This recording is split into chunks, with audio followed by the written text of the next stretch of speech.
Do you see this crime scene right here? This is an active crime scene on a haircut.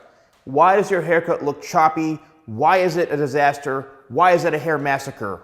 Well, because the person who cut your hair is a murderer, okay? They don't know what they're doing. They completely chopped up and destroyed your hair simply because they don't have the skills or the knowledge to know how to cut hair properly. It's what it comes down to. If you go somewhere and say you're going to a mechanic and the mechanic messes up your car or does something wrong when they shouldn't have done it, well, guess what? Their skill level is not where it needs to be. So why is it choppy? Why does your hair look like this after a haircut? Well, it's simply because they messed up. So what happens when something like this? I actually try never to even attempt this because it's so awful. But when somebody is creating lines or chomps in the hair like this, I mean, this is just god awful. Usually it's because they don't know what they're doing, but they're doing things that do not technically apply to the proper haircut, right? Meaning, like, I'm trying to even say this in a nice way without just saying that they completely butchered you. But usually it's because of them using bad techniques, and you can see here the difference between this and this.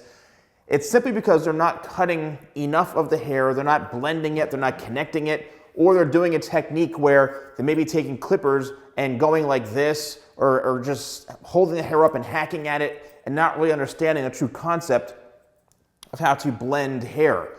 So, I mean, if you were to go like this, right, and let me see if I can just lower this a little bit. If you were to actually hold the hair up, and let's just take one of these really, really bad choppy pieces right into here, okay?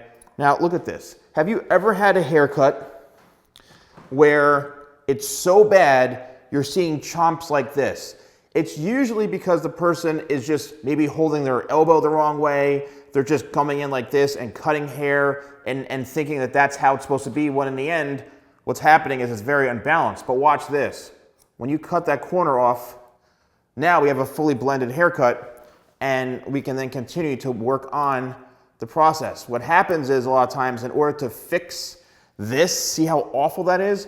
You have to cut the hair to the shortest point like that in order for it to blend. But now, watch what I've done. I've actually blended this area in through here. Okay, look what I've done. I've feathered it now instead of it being very, very choppy.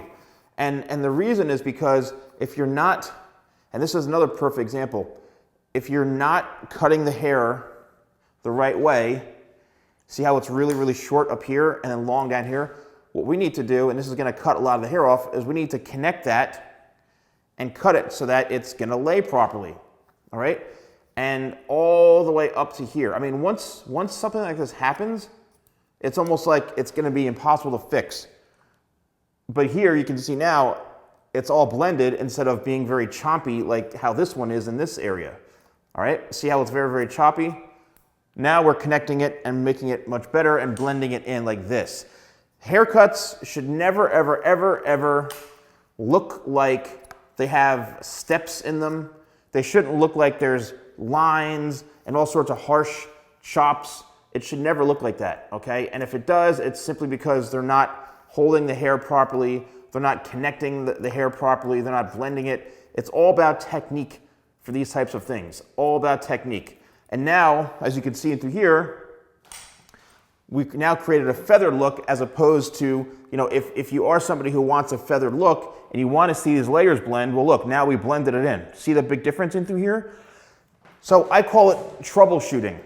And it's one of those things where, unfortunately, if you have a hair disaster, you have to either grow your hair out, or if it's so bad, I see a lot of people messaging me saying, oh, my haircut's so choppy, it's so bad, so do I just shave my head? Well, I mean, if it's that bad, then possibly, but I would suggest going into a completely different professional and saying, hey, look, you guys do free consultation, somebody destroyed my hair, can I come in, just have one of your talented people just take a look at it, and I'll pay for a new haircut, but this is such an awful job. That's another option. You may have to pay, or you call back the other place and go in and say, I want my money back. This was an absolute nightmare. I'm never coming here again. And they may try, oh, we'll have so-and-so fix it. Say, no, This was too traumatic for me. I want my money and I'm never coming back here again and I'm out of here. You may want to end up doing that because you shouldn't have to pay for a botched job crime scene. Find someone who can fix it, who can cut your hair good, and create layers like this that have a flowing shape to it rather than just having it really chomped up. And this is an undercut, but you can see what happens is now we have to lose all this length. So if I were to cut this, I'd have to cut this off and through here, and then the whole haircut is gonna be kind of messed up. So you have to create balance. Anytime you're troubleshooting or fixing a really, really bad choppy haircut, you have to create a whole new shape, and sometimes that means going a whole lot shorter to balance it out. You don't always have to shave your head. You may just have to cut the hair a lot shorter and find a new style while it grows out, but you may end up liking short hair. But anyway, please leave me a comment below. I want to see as many comments as I possibly can. If you had a complete crime scene on your head, somebody completely massacred your hair, you've had super choppy, very, very choppy layers, let me know the experience you've had. Did you have that? Go and complain, get your money back, and go have someone else fix it. Did you end up shaving your head? How did you fix it? I'd love to know, and let's share and help the community here. And also, don't forget, huge thing that I'm very proud of is, look at this. I've updated my hair dryers now because everyone's buying so many of these, thank you, that I was fortunate enough to upgrade the dryer to where it's still ionic, it's still a great technology, and now the branding is just updated, and I could not be happier. These, I mean, all right, I'm happy that everyone's buying them, but what's happening is that people are buying them so much that I keep going out of stock. So I had to do a massive production run of these things, and they're done all by hand. The factory has sent me the videos, the photos. These things are crafted by hand. I don't know how they do it for so many, but here it is right here. Here's the dryer, and the cool thing, again, you can fold it in half like this for travel sizes or for traveling. We upgraded to the magnetic attachments in the past. So it comes with the diffuser right here and the nozzle. So thank you all for your support. I really appreciate that.